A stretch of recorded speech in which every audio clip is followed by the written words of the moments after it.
Well, hello everyone. My name is David Gross. I'm with Conde Systems, and I'm honored to be with you today, along with my good friends Keith Shifflett and Steve Flores. Keith and Steve, how are y'all today? Doing well, David. Thank you. Doing very well. Thanks for everyone for joining us today. Look forward to it. It'll be fun. Yeah, I think Keith, you're located in a nondescript secret location, right? That's correct. Okay. Nondescript in the shade near a bush. Okay, gotcha. So today we will be recording this webinar, and I will post a PDF of the slides to help people. You are in listen-only mode, but we do welcome you to ask questions. So just type your questions to us. Steve will be monitoring the questions. If it's a question we can answer right then and there, we will. Otherwise, we will answer the questions at the end. If the questions are of a nature that really can't easily be answered through a one-way process, we will get in touch with you to maybe understand your question better and formulate a solution for you.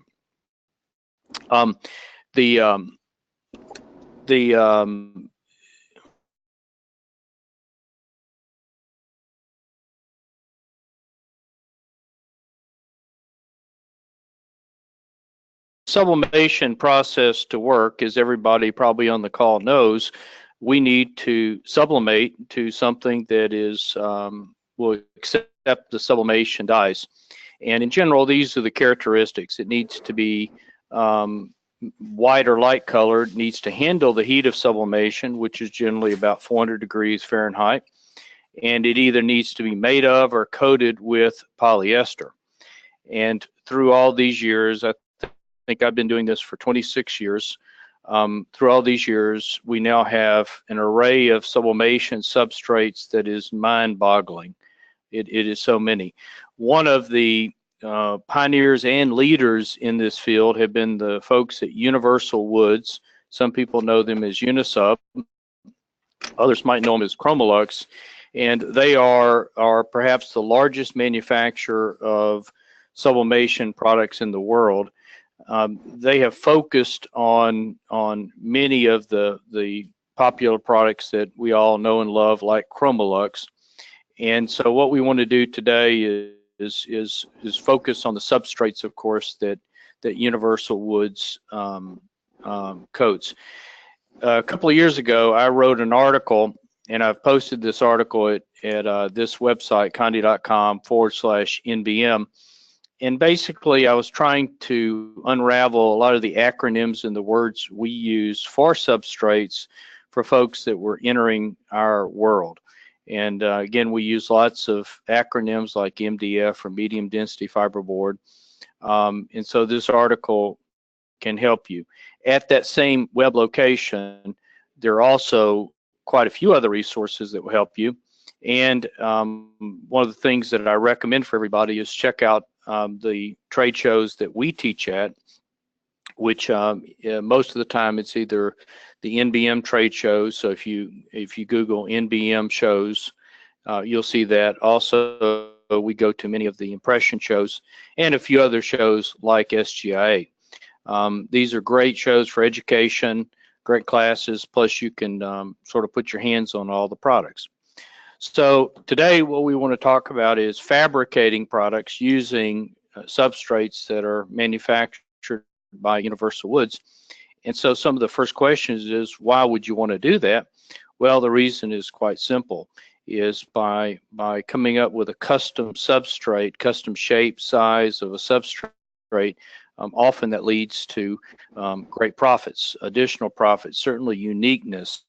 And that's what's all what everything counts in the marketplace is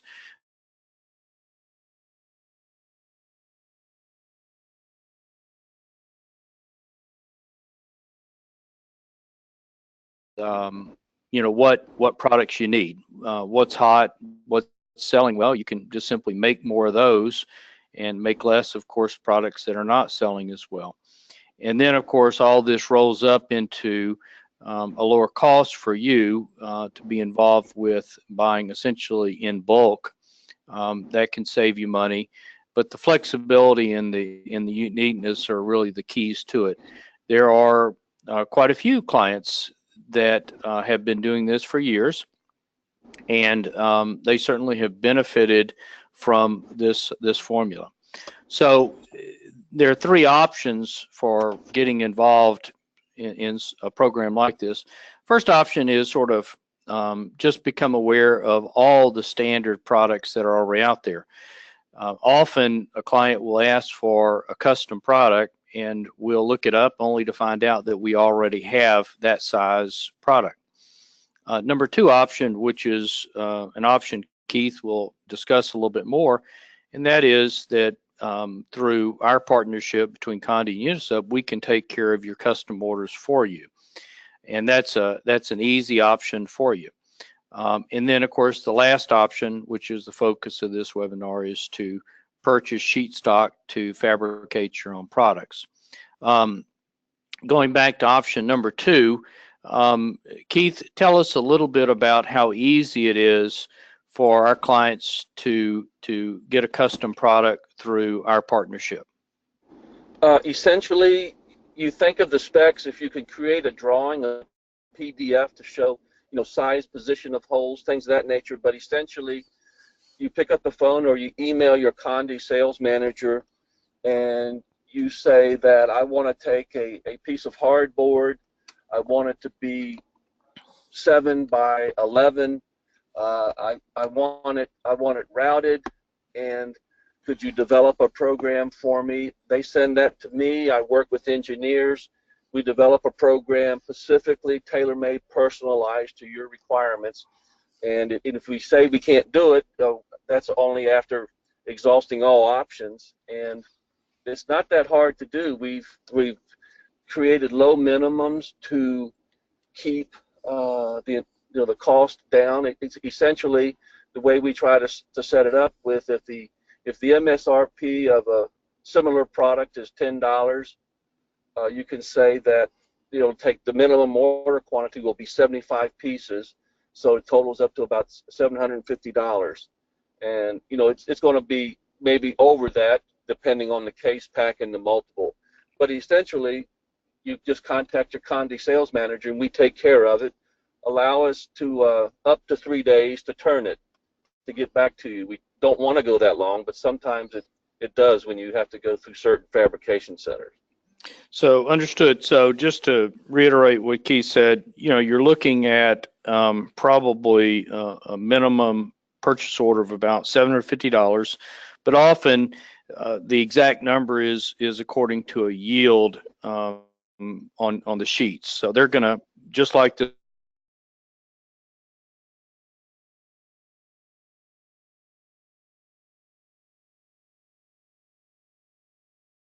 purchasing.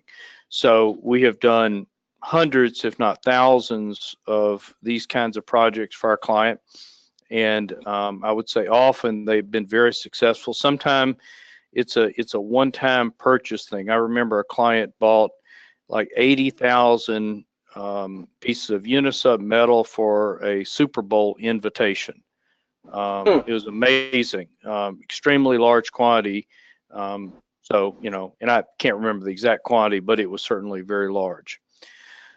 So, Keith, I will let you drive from here. Okay, thank you, David.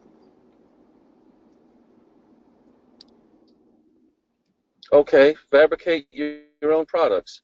Why? A lot of people like to have control. They like to offer unique product, as David said. Sometimes they want a lower cost if they have the fabrication equipment and the skills to do that. And this is essentially going to focus on the fundamentals of fabricating your own. Naturally, when you get into it, you're going to develop your own techniques, your own skill sets, most likely something unique to your own shop and how you do things. Yeah, and I'll throw in this, that you don't necessarily have to do it yourself. You can find someone, maybe it could be a neighbor down the street that has a appropriate overhead router, CNC machine, and you could partner with them to take care of, say, routing, Also, finding folks that have lasers and using them as well, depending on the product. Yeah, essentially you'll find small format lasers and engravers at trophy or award shops. So you want to check with them. They may even have the sheet stock case pack there to do that, and they would work up a price for you. But that's essentially where you can find one. Okay, the do's and don'ts of sheet stock.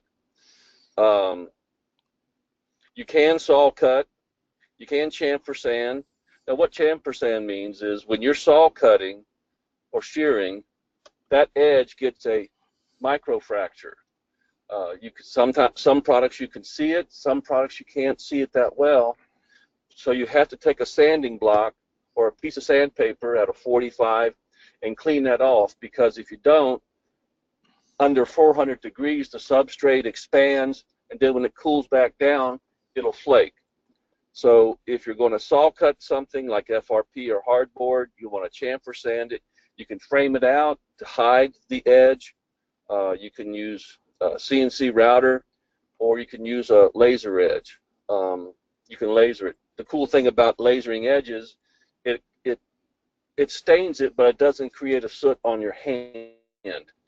And that's another option. Do not. If you're buying sheet stock, you know, a full-size sheet 49 by 97, or any case pack sheet stock edge, do not treat that as a finished edge, because we're cutting it with a shear if it's aluminum, and we're panel saw cutting it if it's hardboard or FRP, and that edge will not be a presentable finished edge quality. If you're fabricating your own, when you have a 12 by 24 or 49 by 97, you do not want to calculate your yield in a finished product that uses that sheet as a finished edge. If anything, you want to take a 12 by 24 or 49 by 97 and essentially set up your nesting that you have a 1-inch perimeter cut, so it's 11 by 23 or 48 by 96, and you'll still have to sand that edge if you're shearing it or panel saw cutting it. Why? I've already addressed that, so we can go to the next slide. Now here is a blow up under a microscope. The one on the left, you can see how jagged it is. It's magnified 80 times, as this says, and that's what happens when you shear or you panel saw cut. The one on the right, you'll see how nice and smooth it is. That'll be a CNC milled or routed edge. You'll also get the same type of smoothness with the laser. There's some substrates that won't laser, and we'll go through that. Hardboard, very popular substrate. It's you know, 1/4 inch, and it's 1/8 inch. An example of a 1/8 inch product is a clipboard, and it's a little bit different as far as the substrate from medium density fiber board. Some people call them masonite, and there's many products made from hardboard. It's probably the least expensive, most versatile product that you can route. You can panel saw cut it, you can frame it out, you can laser it, making a wide variety of products. And you know, as the slide shows, you can get many products out of it. The sheet stock is available in very convenient case pack quantities. You've got the 15.5 by 18.5 case pack. I believe there's 15 in the pack. You can also get it in full-size sheets, 1/8 inch hardboard, 48 by 96. There you figure 47 by 95. You can also get it in 1/4 inch hardboard, and you can also get it in the ChromaLuxe gloss white with a black back. That's essentially the parent sheet that's making ChromaLuxe easel products like the 5859 with an easel on the back. The sheet stock, the 49, the big size, it has a minimum of 10 sheets, and you can mix and match from the different substrates on that program. And under 50 sheets, there's a $50 pack charge. and there's no freight included. That's I think Conde figures that up for you. But it's 10 sheets, and there's volume discounts for 50, 200, and 500.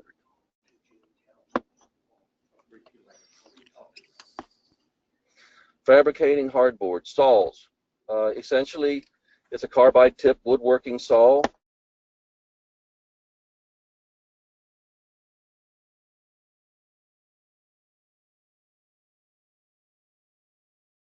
Just chamfer sand that edge or frame it out.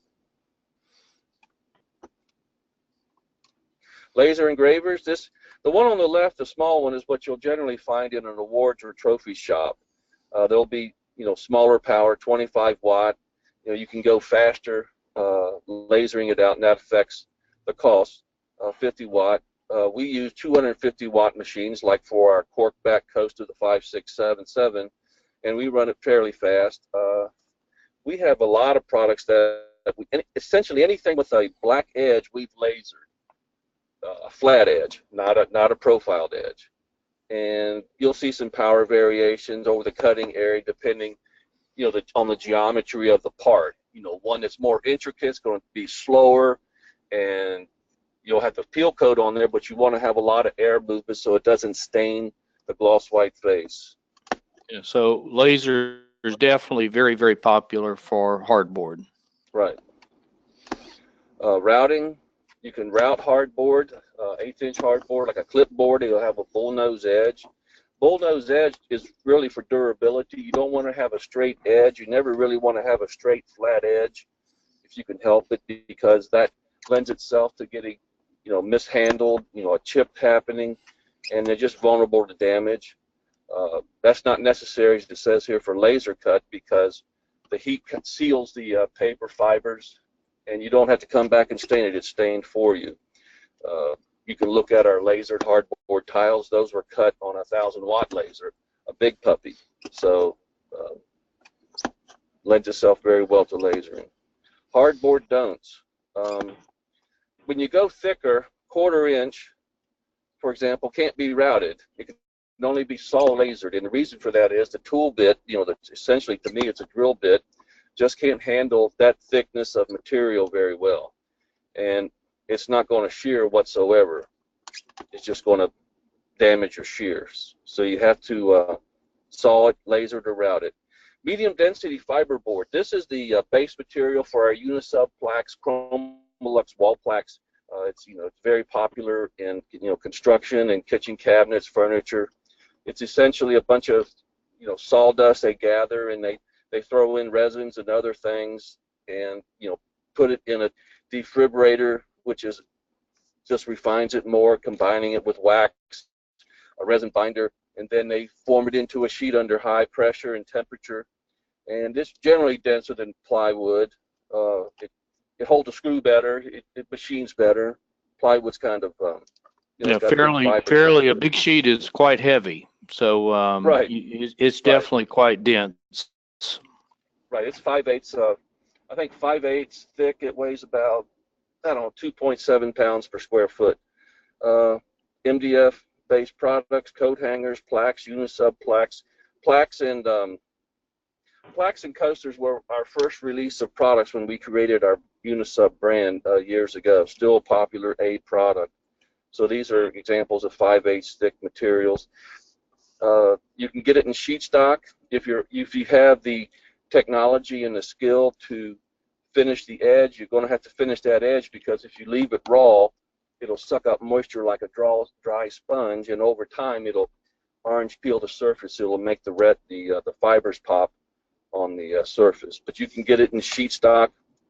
Fabricating, you can get that from your local hardware store, conventional carbide tip. It'll saw cut it. What I mean by a stack or a book, you've probably done some woodworking. Put it in a book, and that first piece provides pressure to the face so it doesn't chip it up, and it cuts okay when you're starting to get thicker with the 35-watt system. But to really hold your costs down and not stand there all day waiting for it to get done, the higher wattage is recommended. Again, shears won't touch it. You can also get the base material of our clear maple products. You can get it in, we don't have any case packs, but we have it in full-size sheets, 49 by 97. It fabricates just the same as the parent sheets for Unisub plaques. Again, you're going to have to figure out a way to finish the edges. If you look at our football or round plaque, we partner with a gentleman who has the technology. He essentially sprays the edge, seals it, dries, sand, sprays it, dries it, sands, and finishes it off that way. You can stack spray and do that, but you're going to treat the edge. Fiberglass reinforced plastic. That was exciting substrate that when we came out with it. I remember Paul Newman, our CEO, he was having a conversation with someone at a trade show, and they said, Paul was just showing some FRP to him, and the gentleman said, well, why don't you make name badges out of that? And Paul, a 49 by 97 sheet, at 1.5 by 3 inch, that's going to make so many name badges. We'll never build any volume. But that substrate, so many unique products came out of that, and I'll explain why. And name badge is still a popular seller. Absolutely. Still in the apiary. Radically popular. Oh, it's a great substrate. It's a great product to learn on, drop samples off, get experience with. On the fiberglass, you'll notice when you get a name badge, you flip it over, you'll see these little strands like little worms in there. That's why it doesn't shear. That's why it doesn't laser, because those fiberglass strands give its integrity at 400 degrees. If it didn't have those fiberglass strands, it'll just be a big glob of goo or tow house cookie that just falls over. So that's why we have those fiberglass strands. Yeah, if you do laser it, you're gonna stain the edge, which I know some people do sand it off, but as we're about to get to, routing is the right way to go. FRP products, we have it in a variety of glosses, high gloss and low gloss. You can get it in case packs. Yes, it's 11.5 by 23.25. That's because it gets the best yield out of a sheet. That's why it's not a true 12 by 24. But until you hit the big size, like the 23.25 by 23.25, that has to be pallet packed and then shipped by a truck, LTL.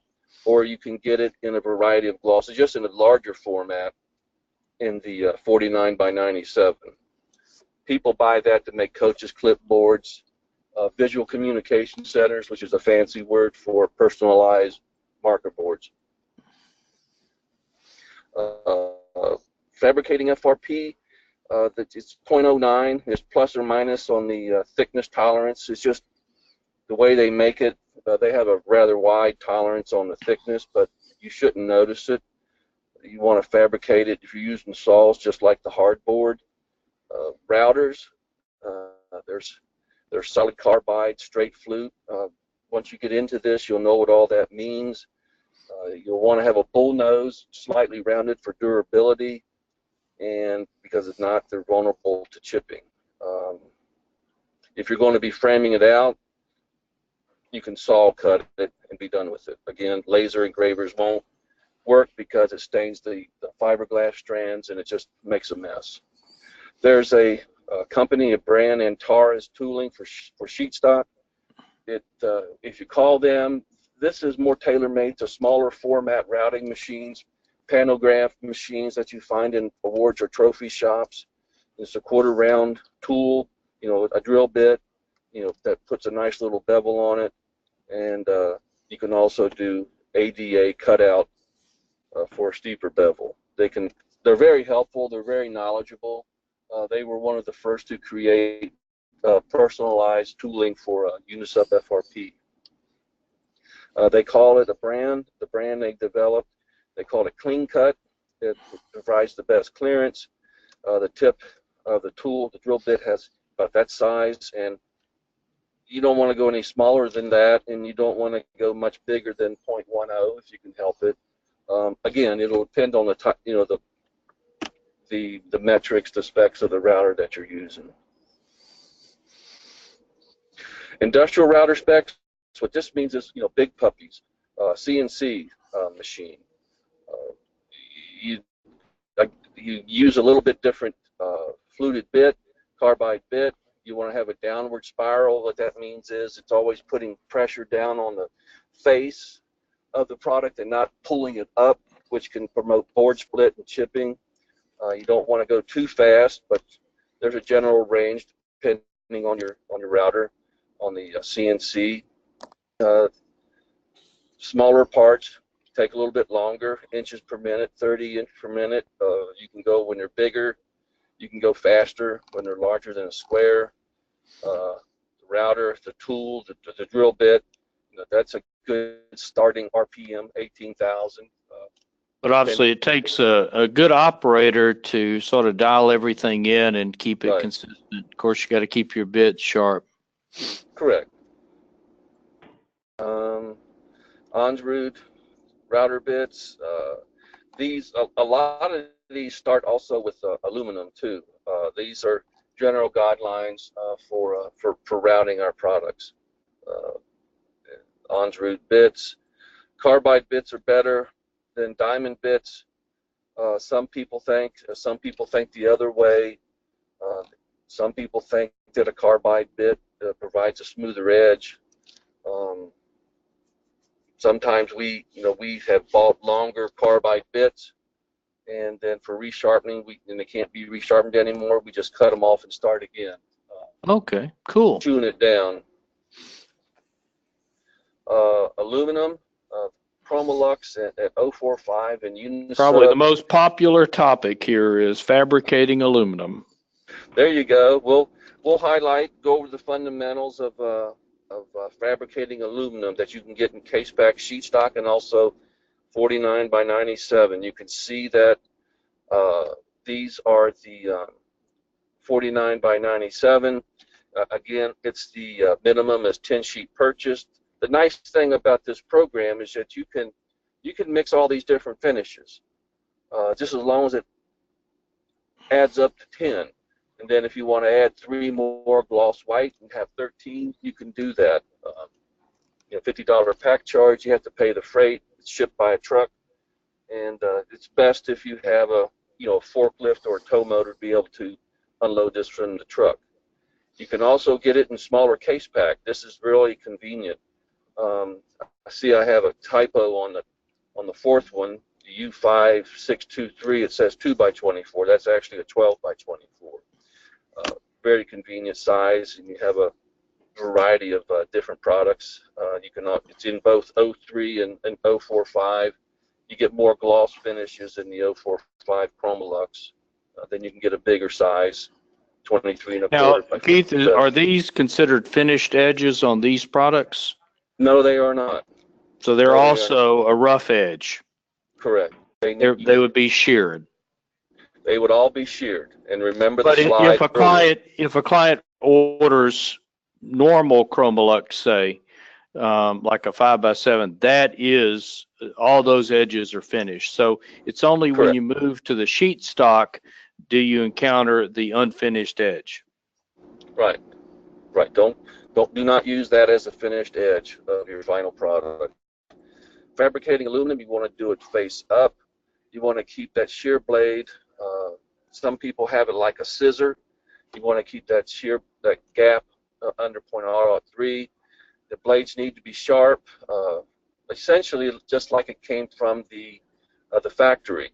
And the reason for that is because the coating chemistry is so densely cross-linked that if your shear is a little bit dull, if you have more of a softer coating that you can get on lower brands of aluminum, it'll tend to bend over the edge, whereas the coating won't, and you'll get more of a fracture.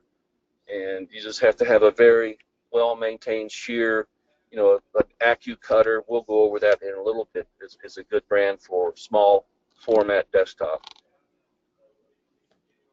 So here are just the common metal fabrication accessories we sell, And I would say they have proven themselves very well.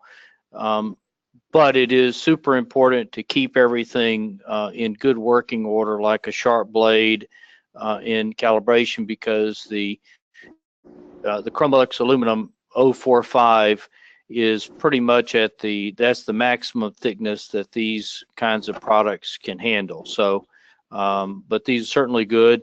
And of course, there are other larger shears out there, great brands, but this is a lot of the common stuff that you'd find pretty much in any trophy shop. That's right. And don't forget just to come back and chamfer sand that edge just to clean it. Okay. Keith, you still with us? Sounds like we lost him. Okay. So going on here is it is important to sand that edge, because if you don't, you do greatly risk damaging the edge either before or after sublimation. So, and that's at a 45-degree angle. Or after. Yes. Keith, you back? Okay.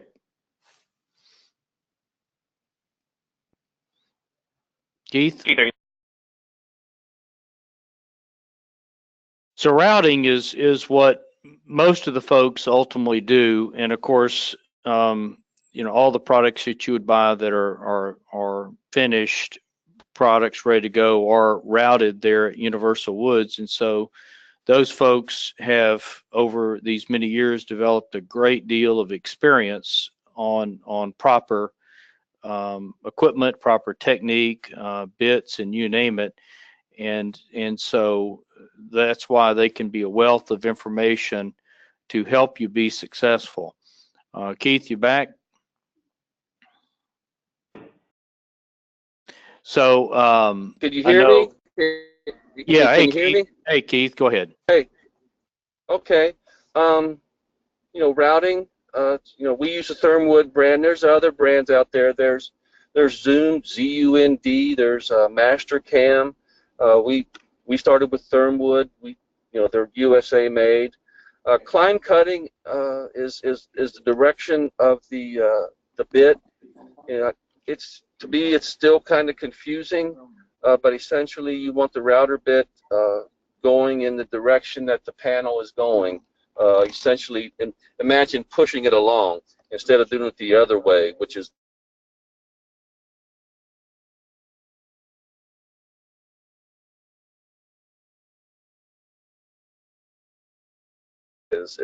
used to climb. We talked about the multi-cam. We talked about the zoomed. The second bullet point is you can never have too much suction on that panel, and the reason for that is you want to keep that panel from vibrating, because the vibrating can create little micro fracturing, and you want to have a setup board that has vacuum holes in it. You know, if you can use a CNC gasket material to hold that puppy, and then just you know, really hold it down with a lot of good vacuum. The tooling, the drill bit, to me is still an O-flute straight bit, and when you're doing smaller diameter bits, use a single fluted tool, and then when you're doing, you know, larger bits, use a double fluted tool just to get a nice smoother edge. You know, once you start CNC routing, you're going to develop your own specifications, your own techniques, but once you get in it, you'll have a successful time. Keep an eye on the tool life, the condition of it, the feed rate, you know, the spindle speed subject to the equipment, the tooling, the material, the geometry, you know, how many pieces you're going to be doing, and with that, every CNC machine has its own tolerances, its own personality, so to speak. So it's always best to send some case pack sheet stock to your CNC provider and see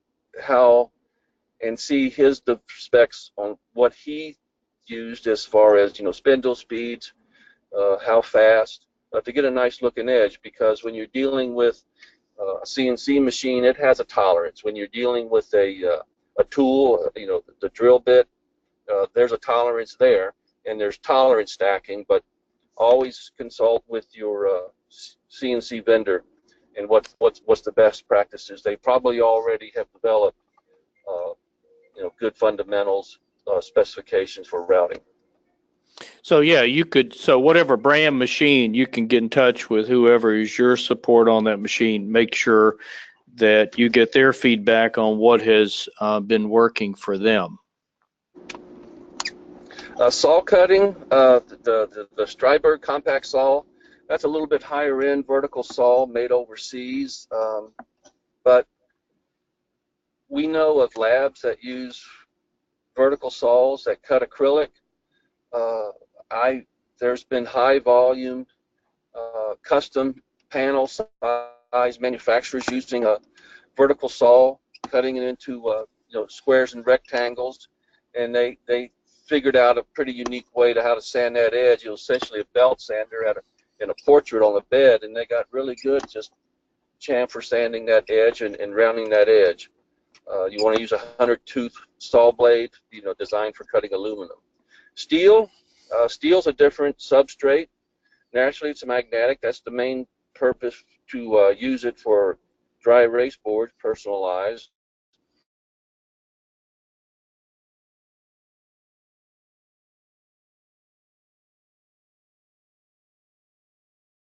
Materials out there, and then there's it's less expensive than ceramic steel. It has a different fabrication techniques for that. There's only so many. These are pictures of some installations, of an installation in Humble, Texas, steel dry erase boards. This was done by Digital Design Solutions, large format, steel dry erase boards. There's the architect. So you'll see that. It's becoming more popular, and you'll see that more and more in installations. You can get the steel sheet stock in case packs, 10 per case. You can get it in a larger rectangle. Those are packed on pallets, and then you can get it in the full size 48 by 96. Fabricating steel, you're going to have to shear it, and then you're going to have to, you know, do it with the coating side up. Again, just like the aluminum, the blade needs to be sharp, free of anything stuck to it, just like it came back from the factory. You really can't saw cut it because it just destroys the edge, and it's tough to route because it's steel. So the way we do all our dry erase boards with the radius edges, we shear them, and we actually chamfer sand them, or some people call it deburring. Those are sanded to be cleaned up.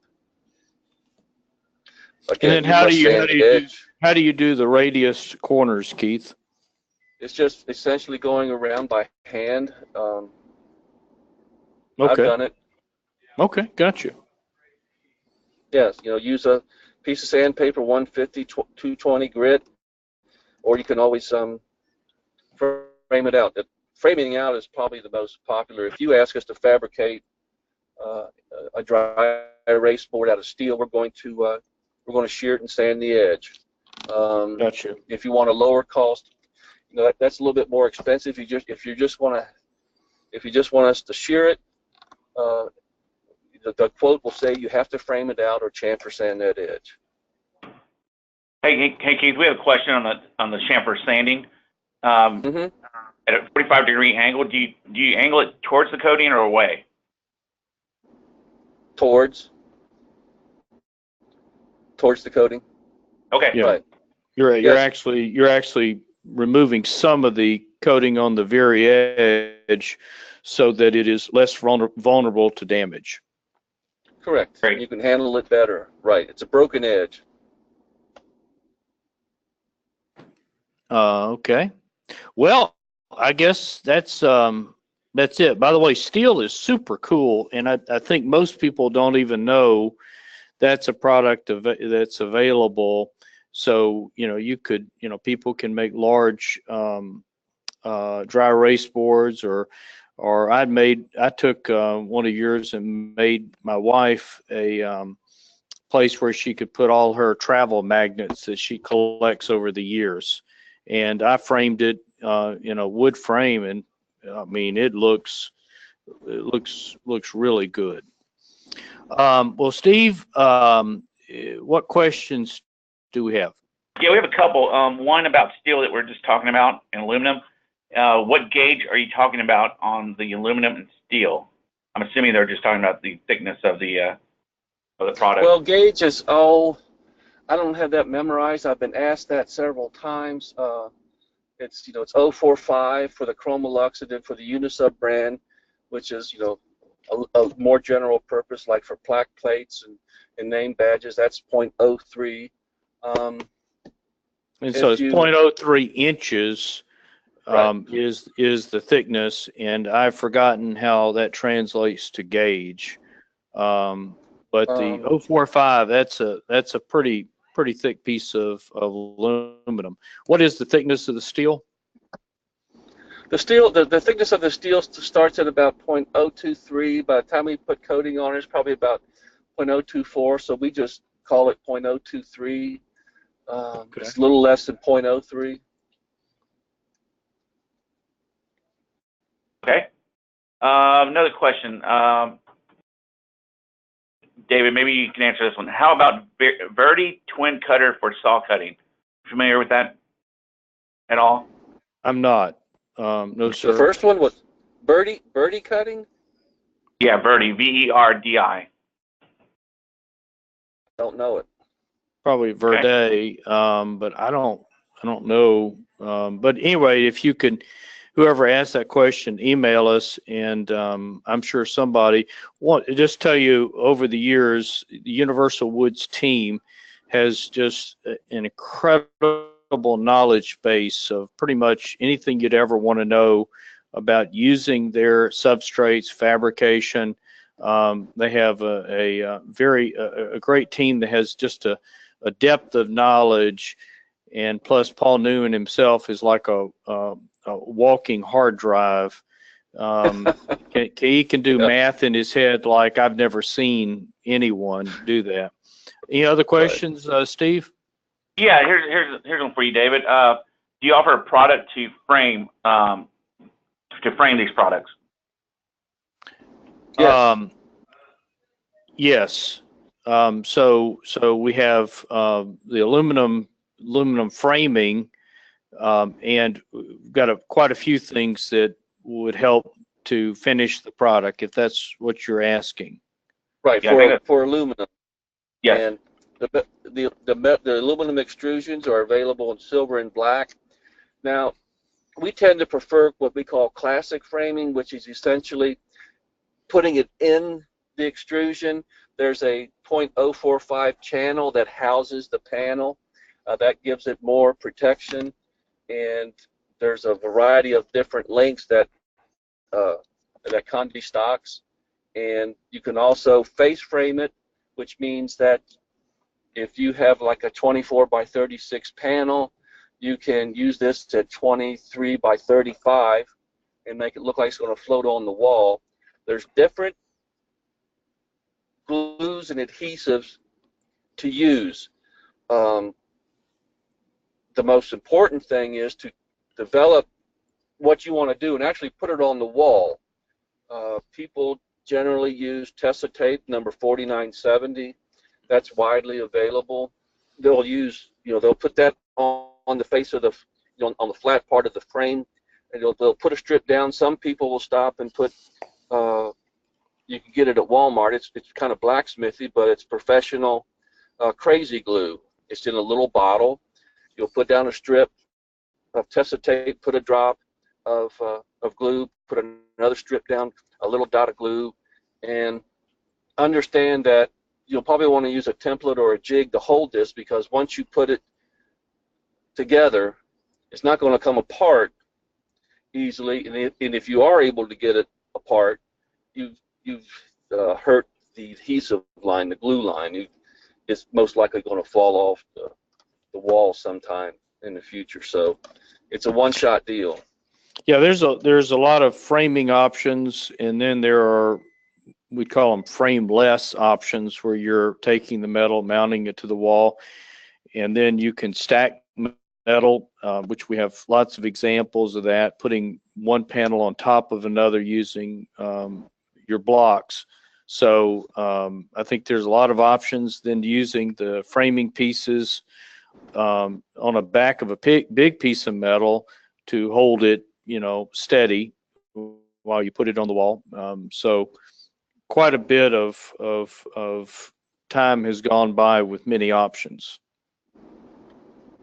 All right, another question. For router cutting, do you plunge directly at the cut line or plunge outside and move in? Outside and move in. Okay.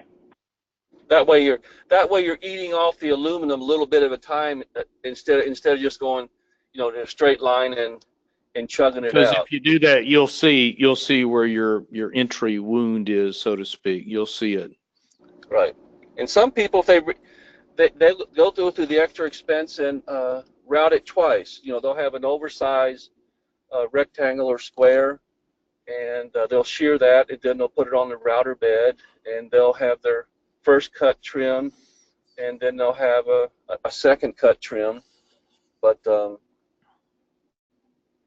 that because you're doing it in fine steps, a little bit at a time, you get a little bit better edge. It is more cost. We do that on a lot of panels because you just have to. Yeah. Another question. What is the thinnest thickness for aluminum sheets that's offered? 0.03. So 0.03 would be the standard Unisub coating. Right. Unisub was the first brand that we launched, that we introduced.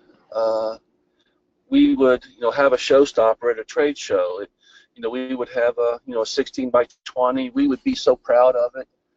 We would say, look at the beautiful colors of this. Isn't this nice? And then these people with cameras around their neck and would come up and put their nose in it and say, there's a little defect there, or they would say, this flesh color is not the right color. So after hearing that enough, we had to go back and re-engineer the chemistry to hold the dot better for larger format, give better colors, truer colors. We increased the chemistry to make it 2 to 3 times the fade resistance of archival papers, and that's the ChromaLuxe brand. Unisub is smaller format, less fade resistance. Because it's thinner, you're probably going to be no more than 11 by 14 in size, because it's just too thin, it's too floppy. Yeah, so I think it comes down to what the application of the metal is to is Unisub the right product, or is ChromaLuxe? And we can discuss that with you. They're in my mind, they're both great options. So yeah, the question I saw Steve come up is, do we sell CNC machines at Conde? We do not. And so that's certainly not our area of expertise. So probably Keith can provide some brands, but maybe one of the best ways is certainly to attend one of the trade shows where they've got lots of routers they're running. Probably one of the best trade shows to attend is SGIA. So if you go to sgia.org, you certainly could see the exhibitors list to see which machines will be there. But I think there's quite a few. Definitely, thank you. Another question. Any tips for reducing chipping in the corners when routing on your own?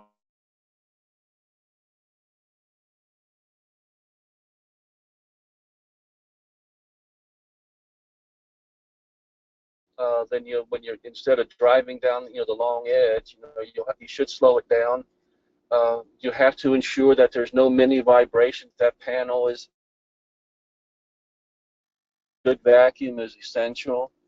If you do get a little bit of a chip on that edge, you say you got a 16 by 28 panel and you've got a small little chip somewhere in it, you can save that panel by, again, just chamfer sanding all 4 edges and sanding it out. Obviously, if it's an 1/8 of an inch in, you're not going to be able to save that panel.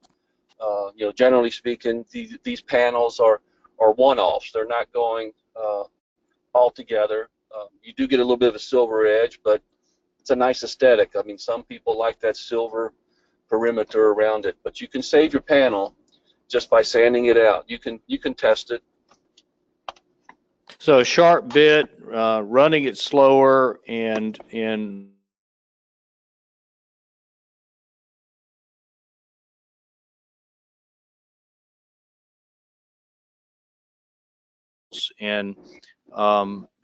it is so critical that you do that. Great. Just a couple more questions, but I think if they can email those in, that would be great. Any that we didn't get to. David, if you can provide email addresses for yourself and Keith, I think that would be great. Sure. Mine is dgross@conde.com. D as in David, G-R-O, S as in Sam, S as in Sam at conde.com. Or you can just email your Conde rep. Keith, what's your email address? My email is Keith, Keith, S as in Sam, at ChromaLuxe.com. ChromaLuxe has an E on the end, Keith S at ChromaLuxe.com. Well, guys, it's been a great pleasure to be with you two and also with everyone who attended. We hope this has been valuable. We will post it, and I'll also upload the PDF. So, guys, thank you again. Y'all have a great rest of the day. Okay, goodbye. Thank you. Bye-bye.